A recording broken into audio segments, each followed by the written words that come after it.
Meteorologist Serena Arnold answering this question from Holly, which is a really good one. We're going to talk about why clouds look white and gray and dark in different situations, but I'm going to take this a step further, and we're going to explain the mystery of that greenage tornado sky.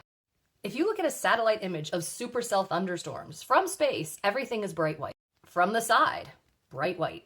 But the second you're under them, things get interesting. Sometimes very interesting. Clouds are white because all those little tiny water drops in a cloud, because that's what they are. It's not the gas form of water. When you see a cloud, you are looking purely at the liquid form. All those little tiny water drops, as the sun shines in, refract that light and shine it in all kinds of crazy directions.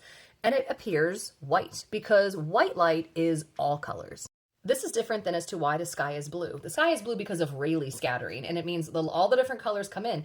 But in our atmosphere, the gases that are present easily scatter these shorter wavelength colors, which is the blue and violet, which is why our sky appears blue.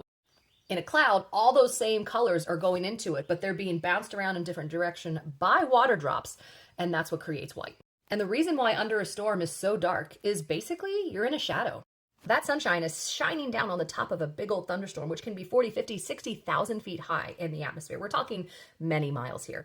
And that light gets scattered around. But as it works its way down through the storm, less light is able to make it down there. The bigger the storm, the more stuff that's in your way, water drops, hail, all that kind of stuff. The more dense all of that water is, the quicker it's going to absorb all that light. So by the time you get down to the bottom, there's nothing. Interesting fact, same thing that happens in the ocean. So if you're out snorkeling or scuba diving and you're really shallow water, like 10 or 15 deep, you'll see all the colors. The deeper you go, the more you lose the colors. At about 15 feet, you lose reds. At about 35 feet, you lose yellows. At about 70 feet, you lose green. Eventually, you get to an elevation in the ocean, or a depth technically, where everything is just blue. This has a lot to do with why we see greenage.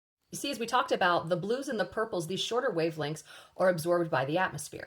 Water likes to absorb these longer, warmer color wavelengths. This graph shows what wavelengths water likes best, and it turns out it's the warm one. So just like you lose those colors because they are absorbed by water as you drop through the oceans, first the reds, then the yellows, and finally the greens, the same thing happens in the atmosphere. The further that light has to make it through the storm, the more things that are in that storm, like hail, like water drops, the quicker those warmer colors are going to be filtered out. So if these are filtered out by the atmosphere and these are filtered out by water, that only leaves greenage. Plymouth State professor Lourdes Aviles has a great article on it on the American Meteorological Society's webpage. She also wrote a great book about the great 1938 New England hurricane. This is the next one on my list.